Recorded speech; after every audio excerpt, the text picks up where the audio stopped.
Mega TV நேயர்களுக்கு வணக்கம். பெண்கள்.com நிகழ்ச்சியில் சுபகிரகம் பகுதியில் அனைவரையும் சந்திக்கிறதுல மிகவும் மகிழ்ச்சி. இன்றைக்கி நம்ம ஒரு திருத்தலம் பார்க்குற வழக்கம். இன்றைக்கி நான் சொல்ல போகிற கோவில் திருவாரூர் மாவட்டத்தில் அமைந்திருக்கக்கூடிய திருக்கண்ணபுரம். இந்த திருக்கண்ணபுரத்தில் எல்லாருக்குமே தெரியும், இது ஒரு திவ்ய தேசம். இங்கே சௌரிராஜ பெருமாள் இருக்கார் 108 திவ்ய தேசத்தில்.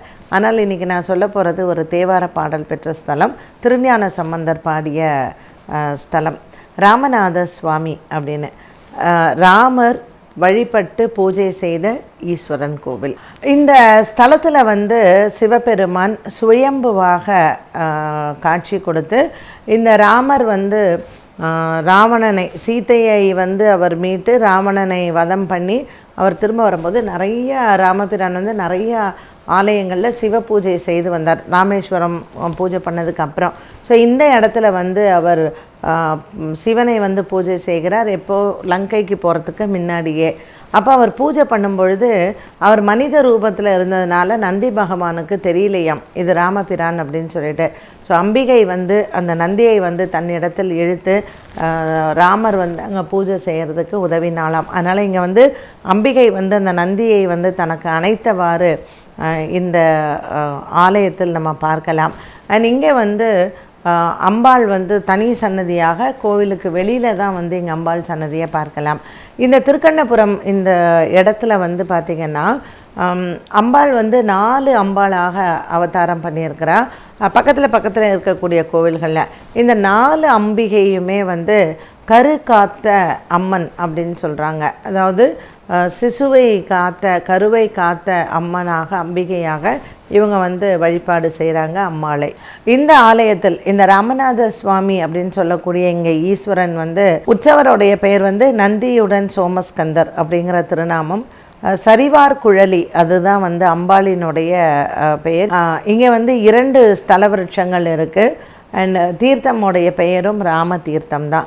ஸோ இந்த ஸ்தல வரலாறு என்ன சொல்லுது அப்படின்னு பார்த்திங்கன்னா, இந்த இடத்தை ஆண்ட ராஜாவுக்கு குழந்தைகள் இல்லை அப்படின்னு சொல்லிட்டு அவர் பயங்கரமாக சிவ பூஜை பண்ணியிருக்கிறாரு. ஸோ சிவபெருமான் அசரீரியாக என்ன சொன்னாருன்னா, நான் அம்பிகையே உனக்கு குழந்தையாக பிறப்பாள் அப்படின்னு சொல்லிட்டு. அப்போ ராஜா காட்டுக்கு வேட்டையாக போகும்பொழுது 4 பெண் குழந்தையே அவர் பார்க்குறார். 4 பெண் குழந்தையும் அவர் எடுத்துகிட்டு வளர்க்குறாரு. 4மே சின்ன வயசுலேருந்தே சிவபக்தைகளாக இருக்க, 4மே அம்பிகையினுடைய ரூபம்தான். ஸோ பருவ காலம் வரும்பொழுது சிவபெருமானே அந்த 4 பெண்களையும் திருமணம் செய்து கொண்டதாகவும் இந்த ஆலயங்கள் இதுக்கு பக்கத்திலேயே இருக்கிறதாகவும் இருக்குது. ஸோ இங்கே சுற்றி வர இருக்கக்கூடிய ஆலயங்களில் அம்பிகை எல்லாமே வெளியில் தான் அந்த சன்னதி இருக்குது. ஸோ இரவு அந்த அம்பாள் என்ன ஏன் வெளியில் பிரதிஷ்டை பண்ணியிருக்காங்க அப்படின்னு பார்த்திங்கன்னா, அதுக்கு ஒரு புராண கதை இருக்குது. இந்த ஊரில் வாழ்ந்த ஒரு பெண், அவள் கருவுற்றிருக்கிறாள். அவள் பயங்கரமான அம்மன் பக்தை. அப்போ அவள் அவங்களுடைய அம்மா என்னென்னா, அந்த கரையை தாண்டி அந்த காவேரியை தாண்டி அவங்க அக்கறைக்கு போயிருக்காங்க. ஸோ வீடு திரும்ப முடியலை அந்த பெண்ணினுடைய தாயாருக்கு.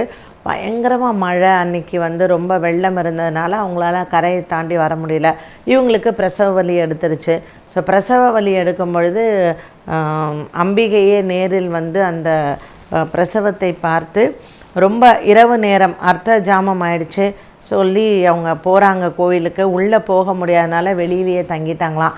அதனால் இங்கேயும் இந்த அர்த்தஜாம பூஜை அப்படிங்கிறது வெளியில் தான் அம்பாளுக்கு நடக்குது. ஸோ தனியாக நெய்வேத்தியம் பார்த்திங்கன்னா சாதம், ரசம் இந்த மாதிரி தான் அம்பாளுக்கு பிரசாதம் அங்கே படைக்கிறாங்க. ஸோ ரொம்ப ஒரு அற்புதமான கோவில் இந்த ராமநாத சுவாமின்னு சொல்லக்கூடிய ராமநாத ஈஸ்வரர். ராமன் சிவபெருமானை பூஜை செய்தனால் இந்த ஆலயம் ராமதீஸ்வரர் அப்படிங்கிற திருநாமத்தோடு சிவபெருமான் இங்கே இருக்கிறார்.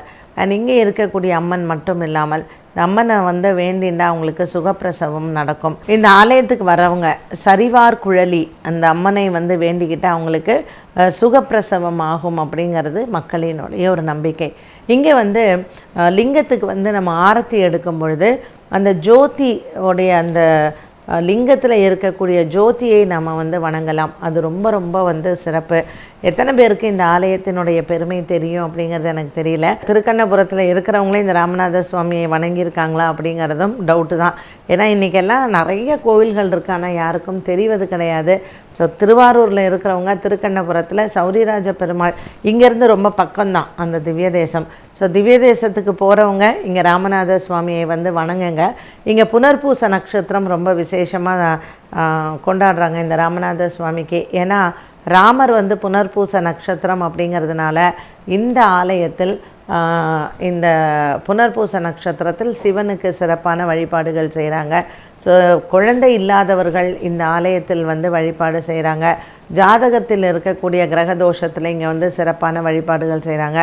சுவாமிக்கு அபிஷேகம் செய்து வஸ்திரம் சாத்துறது இங்கே வந்து அவங்களுடைய நேர்த்தி கடனாகவே அமைகிறது. இங்கே இருக்கக்கூடிய முருகப்பெருமானும் ரொம்ப ரொம்ப விசேஷமானவர். இந்த சோமஸ்கந்தர் வள்ளி தெய்வானையுடன் இருக்கக்கூடிய முருகப்பெருமான். இங்கே வந்து வள்ளி தெய்வானை வந்து ரொம்ப விசேஷம். ஸோ செவ்வாய் தோஷம் இருக்கிறவங்க, ஜாதகத்தில் திருமண தடை இருக்கிறவங்க இங்கே இருக்கக்கூடிய முருகனுக்கு சஷ்டியில் வந்து மாலை சாத்தி அர்ச்சனை செய்கிறது ரொம்ப விசேஷமாக பேசப்படும். இப்போவும் இந்த புனர்பூச பூஜை வந்து பார்த்திங்கன்னா ராமரே சிவபெருமானுக்கு இந்த சாய்ரட்சை பூஜை செய்வதாக ஒரு ஐதீகம். அதனால் நீங்கள் புனர்பூச நட்சத்திரக்காரர்களும் உங்கள் தோஷ நிவர்த்திக்கு, நட்சத்திர தோஷ நிவர்த்திக்கு புனர்பூசத்தன்று சிவபெருமானுக்கு இங்கே அபிஷேகம் செய்து சிவபெருமானை வணங்குறது. சாய்ரக்ஷை அப்படிங்கிறது சாயங்காலம். ஸோ ராத்திரி செய்யக்கூடிய இந்த சாய்ரக்ஷை பூஜையில் நீங்கள் புனர்பூச நட்சத்திரக்காரர்களும் இந்த ஆலயத்திற்கு சென்று உங்கள் தோஷ நிவர்த்திக்கு நீங்கள் அபிஷேகங்கள் வந்து செய்யலாம். குழந்தை வரம் வேண்டுபவர்கள், அதே மாதிரி ரொம்ப மனசில் கவலை இருக்கிறவங்க, அவங்களும் சென்று குடும்பம் பிரிஞ்சிருக்கு, குடும்பம் சேரணுங்கிறவங்க இங்கே சோமஸ்கந்தரை வந்து வணங்கலாம். இந்த சோமஸ்கந்தர்னு சொல்கிறவர் வந்து உற்சவர் தான். ஸோ நந்தீஸ்வரர் சோமஸ்கந்தர்னு, அதே மாதிரி மூலவர் வந்து ராமநாத சுவாமி.